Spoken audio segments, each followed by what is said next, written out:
Now I'm going to detail the different types of modeling where a certain height and clothing size is typically a requirement. Remember, I am only speaking generally. There are always exceptions when it comes to the needs of an individual client. Also, despite any height or size requirements, models in all of the following divisions are expected to be well proportioned with excellent skin, hair, and teeth, and work well with the camera. A fashion and editorial female model is typically over 5'9", and a male model is between 5'11" and 6'2".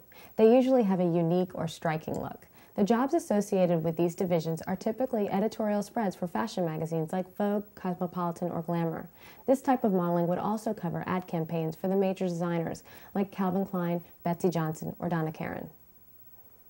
Catalogue clients again use girls that are over 5'9", with measurements that are approximately 34, 24, 34.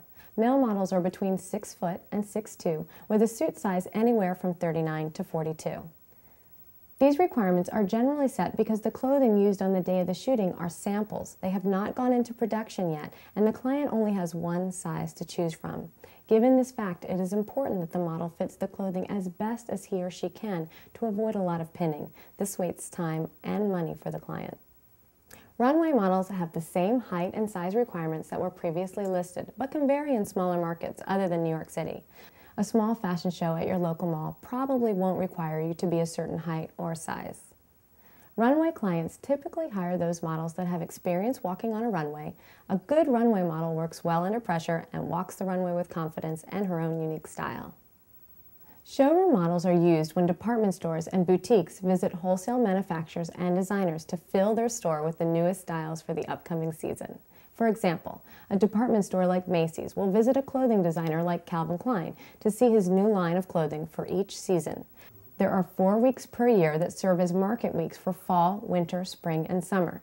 Designers hold in-house meetings, and models are used to display the clothing for appearance and fit. This makes it easier for buyers to make a decision on what to purchase for their store. Showroom models are generally chosen for how well they fit the clothing during a casting. Again, the clothing is pre-production, so they generally only have one size that serves as their sample.